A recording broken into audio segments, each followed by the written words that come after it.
are making their third straight Final Four appearance. We have Coach Jose Roque, Rui Ventura, and Noel Campo. Coach, congratulations for this victory. Ano yung sabi nyo na yung first set nyo, 11 points lang kayo, pero yun nga, nagawa nyo may tawid ang larong ito para makapasok kayo sa Final Four. What can you say? Actually, siguro, I thank God dahil na-answer niya yung prayers namin. With the game, I think, trabaho naman talaga namin. So, gaya yung sinasabi ko sa team ko, kung sino yung nasa harap, talagang gagawa ng paraan yan just to beat us. So, kailangan natin lumaban talaga. So, yun lang yung reminder namin sa kanila. And nag-response naman yung team. So, thank you sa binigay na biyaya sa amin. Thank you, Rui. 14 attacks, 2 blocks, and 5 digs. So, ito nga, nasa Final Four pa kayo.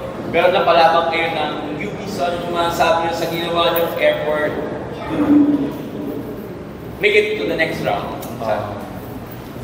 Ano naman, sa totoo naman na yung first set, maraming lack of communication on our side. And it was really a mess yung laro namin ng first set. Pero ayun, UP played good. Kudos to them. Pero on our side, I think meron pa kami mas may improve sa pinakita namin kanina. And ayun, grateful lang kasi yung Final Four kami. Pero job's not done. So,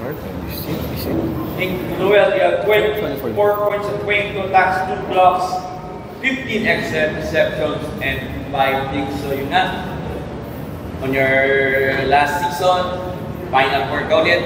Of course, that was not yet done. So ano yung kailangan gawin para? Siyempre, magmabot ang Green Spikers sa next level itong season na.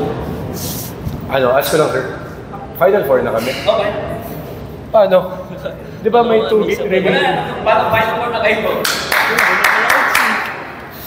Okay, so yun. Sir, ulit yung question, sorry. Kung paano Kailangan gawin para umabot kayo sa next level? Siguro wala muna kami focus sa Final Four ngayon.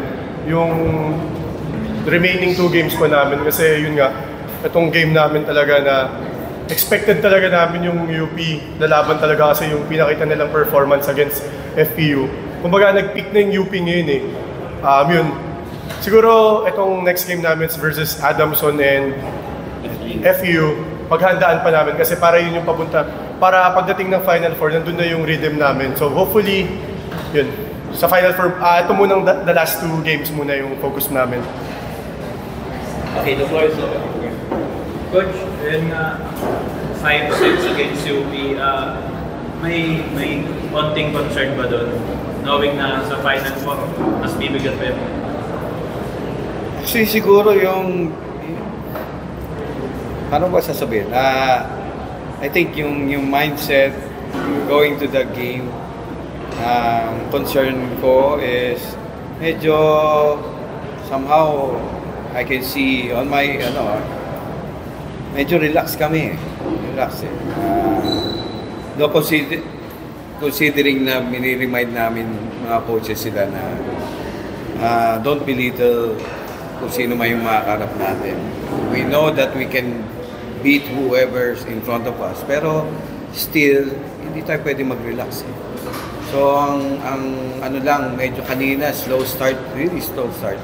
I don't know, maybe because it's morning, parang we're not used to it. I may say ganon kasi normally afternoon ng training namin. So, siguro I have to do something about yung time and preparation. I think mas kailangan pa naming tutukan. Gaya na sabi ni Noel, actually hindi namin iniisip talaga yung whatever rank kung ano saan kami dalhin. Kailangan namin muna tapusin itong second round and see if saan na kami. Kung handa na ba kami on the final round in semifinals, or we have to do more to play hard. Kung yun ang aabutin namin. Nawin, siguro ano na lang yung message sa team after nung yun nga, na-expect sa fifth set yun. Ano lang yung sinabi? Siguro hindi ko take as negative yung nangyari kasi what if pag sa mga ibang games namin may fifth set kami, at least ready kami. Kasi yung di kami sanay na maglaro mag fifth set dati. So ngayon, ang ganda naman din ng pinakita, but yun nga, sabi nga ni Ruby, kulang pa, but ano men, a win is a win, di ba?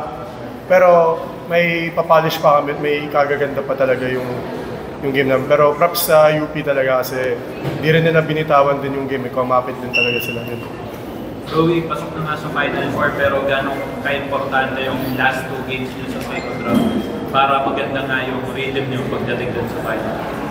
Siyempre, very important yung last two games kasi yun na, padulo na eh. So, dapat mas pulido na yung galaw namin, less errors, and yung chemistry namin dapat mas mapabuti pa namin para pagdating ng playoffs, ayun na, para mas ready na kami and ma-execute namin yung mga kailangan namin i-execute ng maayos. Coach, how important how will you take this final two games ng elimination round, knowing na pagdating ng Final Four, nandun kayo sa twice to win disadvantage? Talagang kaya sabi ko, we play hard talaga. Itong last remaining, hindi sabihin na namin alam na namin yung security the Final Four. Pero we don't take it seriously. Talagang tapusin namin yung second round. Kung kaya naman i-sweep yung second round, even the last game, kaya namin talunin yun. I think better preparation for us para sa semis.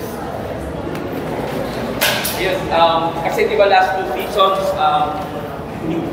fourth place kayo Noel. So, ano yung, para siyempre, of course, ang mission nyo, mag-improve kayo from that finish. So, anong kailangan gawin nyo para, ito nga, kung last two games, maka-act kayo sa ranking nyo? Yun nga, back-to-back fourth na kami the past few seasons. Yun nga, siguro ako, ewan ko kung agree kila coach, kahit anong pwesto kami, kung nasa 3 or 4 kami, ang goal talaga namin is yung ma-reach yung championship eh. Yung talagang kasi last push na namin, ako, mga senior kasama ko, kaya gusto namin mag-podium finish talaga. And step by step, and hopefully, baka this year, makuha na namin. Yun. Congratulations po sa